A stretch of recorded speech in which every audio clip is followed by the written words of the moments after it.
அனைவருக்கும் வணக்கம். நான் உங்கள் 5ஆம் தலைமுறை ஜோதிடர் ராம்குமார் ராஜேந்திரன். நம்ம இன்னைக்கு பார்க்க போற தலைப்பு, கும்ப ராசி அன்பர்களுக்கு உங்களுடைய ராசிக்கு 2ஆம் வீடான மீன ராசியில் சனி பகவானுடைய வக்ர பெயர்ச்சி. சனி பகவானுடைய வக்ர பெயர்ச்சி அப்படின்னா, சனி தன்னுடைய இயல்பு நிலையிலிருந்து பின்னோக்கி செல்லக்கூடிய ஒரு தருணம் அப்படின்னு சொல்லுவாங்க. அப்போ மீனத்திலிருந்து மறுபடியும் கும்பத்துக்கே வந்துருவாரோ அப்படிங்கிறது கிடையாதுங்க. ஸோ மீன ராசியிலேயே தன்னுடைய நட்சத்திர பலன்களை மட்டும்தான் மாற்றக்கூடிய ஒரு தன்மை. அதாவது அதே மீன ராசியிலேயே தன்னுடைய வக்கர நிலையை அடைகிறாருங்க. இந்த காலகட்டங்கள் அப்படின்னு பார்த்தீங்கன்னா, ஜூலை மாதம் 27ஆம் தேதி முதல் டிசம்பர் மாதம் 11ஆம் தேதி வரை நடைபெறவிருக்கு. சுமார் 138 நாட்களுக்கு உங்களுடைய ராசிக்கு 2ஆம் வீடான குடும்பம், தனம் மற்றும் வாக்குஸ்தானத்தில் இந்த வக்கர நிவர்த்தி அடையக்கூடிய காலகட்டங்களில் இந்த கும்பராசி அன்பர்களுக்கு தங்களுடைய வாழ்க்கையில் எந்த விதமான அற்புதங்கள் மற்றும் மேன்மைகளை தரப்போகுது அப்படிங்கிறத இந்த காணொலியில் தெளிவாகவும் துல்லியமாகவும் பார்க்கலாங்க. நம்ம சேனலை ஃபர்ஸ்ட் டைம் பார்க்குறவங்க தான் சப்ஸ்கிரைப் பண்ணிக்கோங்க. பெல் பட்டனை கிளிக் பண்ணி ஆல் அப்படிங்கிற ஆப்ஷன் கொடுத்துக்கோங்க. கும்பராசி அன்பர்கள் சனி பகவானை அதிபதியாக கொண்டவர்கள், எல்லாத்தையுமே நம்பக்கூடிய ஒரு ராசிக்காரர் அப்படின்னு சொல்லாங்க. டக்குன்னு ஒருத்தரை நம்பிடுவாங்க. அவங்களுடைய ஏமாற்றத்தை இவங்களால தாங்கிக்கவே முடியாதுங்க. ஏமாத்துறாங்கன்னு தெரிஞ்சுமே அவங்க கூட பழகக்கூடிய நபர்கள். நம்மளை ஏமாத்துறதுனால அவங்களுக்கு என்ன லாபம் கிடைச்சிட போதுங்க, நம்மளை ஏமாத்துறதுனால ஒரு அல்ப சந்தோஷம் கிடைக்குமா, கிடைச்சிட்டு போகணும் அப்படின்னு நினச்சி இயல்பாக தன்னுடைய நிலையை மாற்றிக்கொள்ளக்கூடிய ஒரு தன்மையை கொண்டவர்கள். அடுத்தவங்களுக்கு உதவி செய்யும் மனப்பான்மை, எந்த ஒரு சூழ்நிலையும் பாசத்துக்கு கட்டுப்பட்டவர்கள் அப்படின்னே சொல்லலாங்க. தன்னுடைய வார்த்தைகள் மற்றவங்களுக்கு பலத்தை கொடுக்கணுமே தவிர பலவீனத்தை கொடுக்கக்கூடாதுன்னு நினைக்கக்கூடியவங்க. எல்லா விஷயத்தையுமே பார்த்து பார்த்து செய்யக்கூடியவங்க. ஏன்னா நம்ம நல்லது பண்ணால் நல்லது நடக்கும், கெட்டதை பண்ணால் கெட்டது தான் நடக்கும் அப்படிங்கிறத தெளிவாக தெரிஞ்சுட்டு இருக்கக்கூடிய ஒரு ராசிக்காரர் அப்படின்னு சொல்லலாங்க. ஆனால் நம்ம எல்லாத்துக்கும் நல்லது தான் பண்ணுறோம், நமக்கு மட்டும் ஏன் இவ்வளோ கெடுதல்கள் நடக்குது, நல்ல விஷயங்கள் எதுவுமே நடக்க மாட்டேங்குது, யாராலையுமே நமக்கு ஒரு யோகம் அப்படி இல்லவே இல்லைங்க. ஏன்னா நல்லது செய்ய போய் நமக்கு கெடுதல் நடக்குது. அதே நேரத்தில் ஒருத்தருக்கு உதவி செஞ்சு அது மூலமாக உபத்திரத்தை தேடிக்கிறது. நமக்கு துரோகிகள், எதிரிகள் எல்லாருமே எங்கிருந்து உருவாக்குறாங்களே தெரிய மாட்டேங்குதுங்கிற குழப்பங்கள் ரொம்ப நாள் இந்த ராசிக்காரருக்கு இருக்கும். இருந்தாலும் இந்த சனிப்பெயர்ச்சி அப்படின்னு சொல்லக்கூடிய ஒரு காலகட்டம், அதாவது நமக்கு நடந்த சனிப்பெயர்ச்சியில் உங்களுடைய ராசிக்கு 2ஆம் வீட்டில் தான் மீன ராசியில் தான் சஞ்சாரம் செஞ்சுட்டு இருக்காரு. ஏற்கனவே பாதச்சனியில் ஆக்கப்பட்டவங்க இந்த கும்பராசி அன்பர்கள். அதே நேரத்தில் இந்த 2ஆம் பாவகத்தில் சனி உட்காந்துட்டு இருக்கிறதுனால இது நமக்கு நல்ல பலனை கொடுக்குமாங்கிற குழப்பங்கள் ரொம்ப நாளாக உங்களுக்கு நடந்துட்டு இருக்கும். அந்த குழப்பங்களில் நிறைய இடையூறுகள், நிறைய பிரச்சனைகளை மட்டும்தான் சந்திச்சிங்களே தவிர எந்த ஒரு நல்ல பலனையும் இன்னும் முழுமையாக அனுபவிக்கலையே அப்படிங்கிற ஒரு ஏக்கங்கள் இருந்திருக்கும்.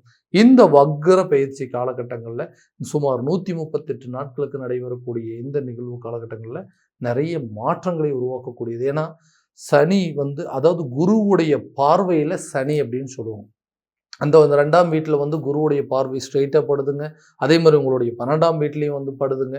அதே நேரத்தில் உங்களுடைய ராசிக்கு 10ஆம் வீட்டு மேலேயும் குருவுடைய பார்வைப்படுது. அப்போ தொழில் ரீதியாக நிறைய முன்னேற்றங்களை பெறக்கூடிய ஒரு காலகட்டங்கள் அப்படி சொல்லலாம். தொழிலில் நிறைய சேஞ்சஸ் பண்ணலாங்க, நிறைய இம்ப்ரூவ்மெண்ட் பண்ணலாம். இது வரைக்கும் லாஸ் ஆகிட்டே இருக்குதுங்க, எனக்கு ப்ராஃபிட் இல்லைனாலும் பரவாயில்ல, லாஸ் ஆகாமல் இருந்தால் போதுமே அப்படிங்கிற அளவுக்கு தான் யோசிச்சிருந்துருப்பீங்க. அந்த தொழிலை எப்படியாவது பண்ணி நல்ல ஒரு நிலைக்கு கொண்டு போயிடணும்னு சொல்லிட்டு தொழில் ரீதியாக நிறைய முயற்சிகள் எடுத்திருப்பீங்க. அந்த முயற்சிகள் எல்லாம் வெற்றி அடையக்கூடிய ஒரு காலகட்டம் அப்படின்னு சொல்லாங்க. தொழில் ரீதியாக இது வரைக்கும் என்னென்ன மாற்றங்கள் செய்யணும்னு நினைச்சீங்களோ அந்த மாற்றங்களே செய்யக்கூடிய ஒரு காலகட்டங்கள்.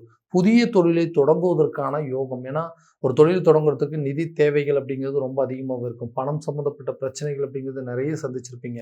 குடும்ப ரீதியிலையும் குடும்ப உறுப்பினர்கள் யாருமே நமக்கு உதவி செய்யலை, நண்பர்களும் உதவி செய்யலை, நம்ம எதிர்பார்த்த நபர்கள் யாருமே நமக்கு சரியான விதத்தில் உதவி செய்யலை. ஒரு பேங்க் லோனாக இருக்கட்டும்ங்க, நம்ம கடன் கேட்ட நபர்களாக இருக்கட்டும், யாருமே நமக்கு சரியான விதத்தில் உதவி செய்யாததுனால ஒரு பிஸ்னஸ் அப்படிங்கிறது ஸ்டார்ட் பண்ண முடியாத சூழ்நிலைகள் அப்படிங்கிறது இருந்தது. இந்த 2ஆம் வீட்டில் சனி பகவானுடைய வக்ர பயிற்சி, அதாவது குடும்பம், தனம் சம்மந்தப்பட்ட இடத்துல நடக்கும்போது பல விதங்களில் பணம் அப்படிங்கிறது உங்கள் கைக்கு சேரும். அந்த பணம் வச்சு உங்களுக்கு புதிய தொழிலை தொடங்கலாம், அல்லது பழைய தொழிலில் சில மாற்றங்கள் அப்படிங்கிறது செய்யலாங்க. பழைய பார்ட்னர்ஸை டோட்டலாக ஒதுக்கிட்டு நீங்கள் புது பார்ட்னர்ஸ் கொண்டு வரலாம். இல்லை நீங்களே அந்த தொழிலை சொந்தமாக நடத்துகிற அளவுக்கு யோக காலகட்டங்கள். நஷ்டங்கள் நீங்கி லாபம் உருவாகுங்க. கை நிறைய பணம் அப்படிங்கிறது உங்களுக்கு கட்டாயம் இருக்கும். இதனால் குடும்ப அமைப்புகள் சரி வருங்க. யாரெல்லாம் உங்களை இந்த பிஸ்னஸ் பண்ண வேண்டாம்னு சொல்லி உங்கள் ஃபேமிலி மெம்பர்ஸே உங்களை நடத்த வேண்டாம்னு சொன்னாங்களா, இந்த வியாபாரம் உனக்கு தேவையில்லை, இந்த பிஸ்னஸ் நீ பண்ண வேண்டாம், இதெல்லாம் உனக்கு செட் ஆகாதுன்னு சொன்னாங்களோ, அவங்க முன்னாடி கண்டிப்பாக அதை சக்ஸஸ் பண்ணி காட்டக்கூடிய யோகங்கள் அப்படிங்கிறது உருவாகும்.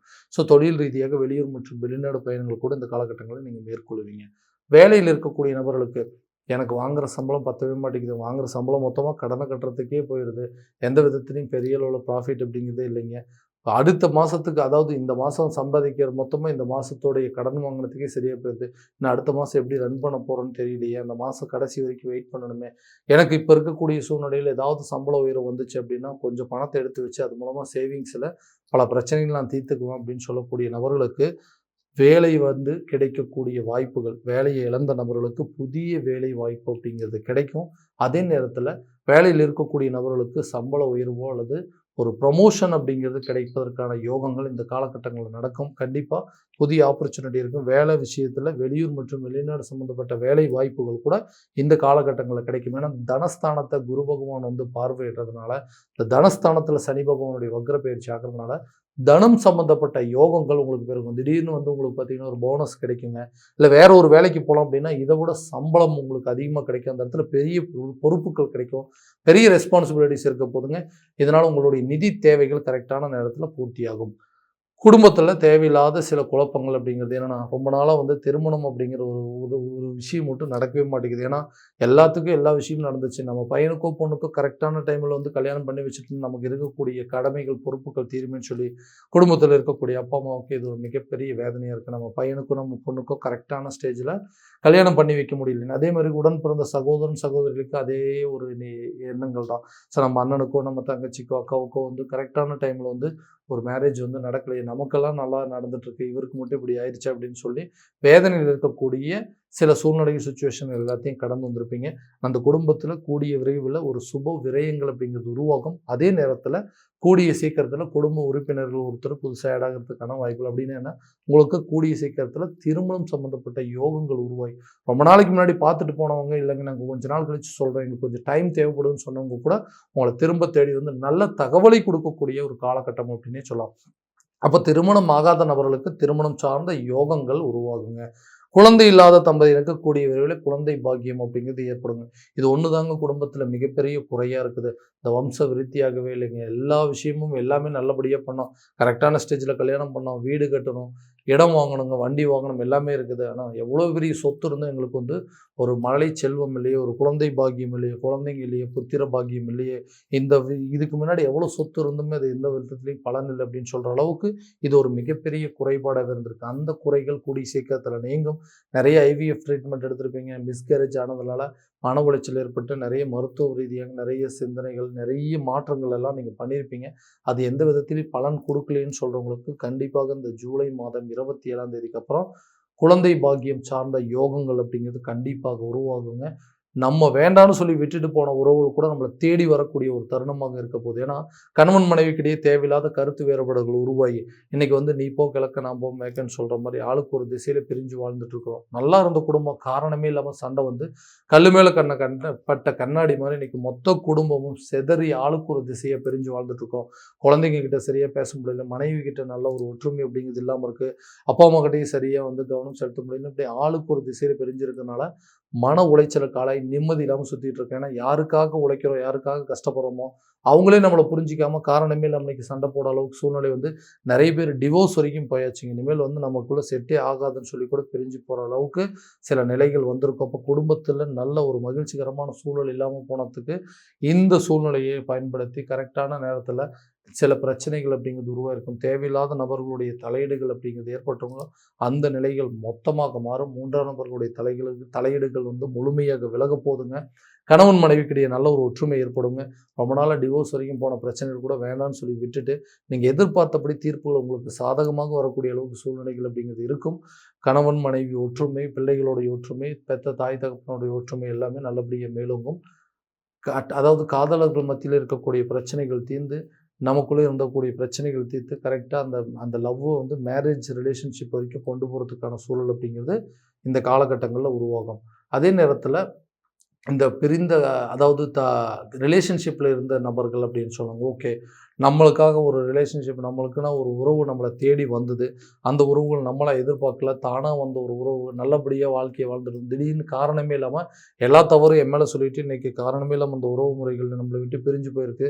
இந்த ரிலேஷன்ஷிப்பை பிரேக் பண்ணுற அளவுக்கு சில சூழ்நிலைகள் வந்துருச்சு. என்னை விட்டு போனவங்க, என்னை வேணான்னு சொல்லி விலகி போனவங்க தேடி வருவாங்களான்னு எதிர்பார்த்துட்டு இருக்கக்கூடிய இந்த கும்பராசிக்காரர்களுக்கு கண்டிப்பாக விட்டு சென்ற உறவுகள் உங்களை தேடி வரக்கூடிய ஒரு வாய்ப்புகள் அப்படிங்கிறது இந்த காலகட்டங்களில் உருவாகும். ஆன்மீக சம்மந்தப்பட்ட பயணங்கள் அப்படிங்கிறது மேற்கொள்வீங்க. மனைவி, காதலிக்கு தேவையான சில விஷயங்களை செய்து கொடுக்கக்கூடிய அளவுக்கு வாய்ப்புகள் உருவாகும். சொந்தமாக வீடு கட்டக்கூடிய யோகம், இல்லை நின்று போன வீட்டு வேலையை மறுபடியும் ரீஸ்டார்ட் பண்ணுறதுக்கான வாய்ப்புகள் இந்த காலகட்டங்களில் உருவாகும். பண பிரச்சனைகள் நிறைய ஃபேஸ் பண்ணியிருப்பீங்க. வீடு கட்டுற பணத்தை எடுத்து வேறு எதுக்காவது செலவு பண்ணுறது, மருத்துவ செலவினங்கள் அப்படிங்கிறது பண்ணுறது, இல்லை யாராவது கடன் கேட்டாங்கன்னு கொடுத்து இன்றைக்கி நமக்கு அந்த வீட்டு வேலையை முடிக்க முடியாத அளவுக்கு சில சூழ்நிலைகள் இருக்கும். அந்த நிலைகள் மாறும். உங்களுடைய பண தேவை கரெக்டான நேரத்தில் உங்கள் கைக்கு வந்து சேரும். இதனால் நின்று போன வீட்டு வேலையை முடிப்பீங்க, இடம் வாங்குவீங்க. அதே போல் வண்டி வாகனம் சார்ந்த யோகங்கள் எல்லாத்தையுமே கட்டாயமாக உருவாக்கக்கூடிய ஒரு தருணமாக இருக்க போகுது. ஆரோக்கியத்தில் இருந்த பாதிப்புகள் முழுமையாக விலகுங்க. ஆரோக்கியத்தில் நல்ல ஒரு முன்னேற்றம் இருக்கும். தேவையில்லாத விஷயத்தை போட்டு யோசிக்கிறது, தேவையில்லாத விஷயத்தை போட்டு திங்க் பண்ணிட்டு இருக்கிறதுனால உங்களுக்கு சரியான தூக்கமின்மை, கரெக்டான உணவு பழக்க வழக்கங்கள் எதுவுமே இல்லாமல் இருக்கும். இந்த நிலையை மாற்றிக்க கரெக்டான டைமில் சாப்பிடுங்க, கரெக்டாக தூங்குங்க, நல்லா நிம்மதியாக ரெஸ்ட் எடுங்க. ஆரோக்கியமான உணவு பழக்க வழக்கம் உங்களுடைய மொத்த கெட்ட ஒரு சிந்தனைகள், ஆரோக்கிய கெடுதல்கள் எல்லாத்தையுமே நீக்கிறோம். கல்வி ரீதியாக நல்ல முன்னேற்றம் இருக்க போது. இது வரைக்கும் கல்வியில் நிறைய ஞாபகம் வருது இருக்கு. ஏன்னா ஜென்மஸ்தானத்தில் ராகு இருக்கார் இல்லைங்களா? தேவையில்லாத குழப்பங்கள், மன உளைச்சல்கள், தூக்கமின்மையெல்லாம் இருந்திருக்கும். சரியாக படித்து இம்ப்ரூவ்மெண்ட் பண்ண முடியாமல் இருந்திருக்கும். ஒரு தடவைக்கு 4 தடவை திரும்ப திரும்ப படிக்கிறதுக்கான சூழ்நிலையை உருவாக்கிக்கங்க. கல்வியில் நல்ல இம்ப்ரூவ்மெண்ட் இருக்கும். கடனை கட்டாயமாக அடைப்பீங்க. இந்த கடன் இல்லாத ஒரு வாழ்க்கை வாழ்வதற்கான முயற்சி நல்ல ஒரு பங்களிப்பு அப்படிங்கிறது கொடுக்கும். நீண்ட நாள் கடன் பிரச்சனை கூடிய விரைவில் தீரும். கரெக்டான நேரத்தில் நிதி தேவைகள் உங்கள் கைக்கு வரதுனால பழைய பாக்கிகள் மொத்தமாக நீங்கள் அடைக்க போகிறீங்க. இதுவரை நம்ம பார்த்ததெல்லாம் கோச்சார பலன்கள் தான். இந்த பலன்கள் அனைத்து உங்களுக்கு நடக்குமானா உங்களுடைய சுய ஜாதகத்தை முழுமையாக தெரிஞ்சுக்கிட்டு அதில் உள்ள திசாபுத்திகளை அறிஞ்சு செயல்பட்டீங்க அப்படின்னா எல்லா காரியமும் கரெக்டான விதத்தில் உங்களுக்கு வெற்றியை கொடுக்குங்க. உங்கள் ஜாதகத்தை எங்கிட்ட பார்க்கணும் விருப்பப்பட்டீங்கன்னா கீழே தெரியுற நம்பருக்கு கான்டாக்ட் பண்ணி அப்பாயின்மெண்ட் ஃபிக்ஸ் பண்ணிக்கோங்க. அப்படி இல்லையா ஜாதகத்தை வாட்ஸ்அப் மூலமாக அனுப்பிச்சிச்சிங்க அப்படின்னா தெளிவான முறையில் கணிச்சு துல்லியமான பலன்கள் அப்படிங்கிறது உங்களுக்கு தெரியப்படுத்தப்படுங்க. மீண்டும் அடுத்த காணொலியில் உங்களை சந்திக்கும் வரை உங்களிடமிருந்து விடைபெறுவது உங்கள் ராம்குமார் ராஜேந்திரன். நன்றி.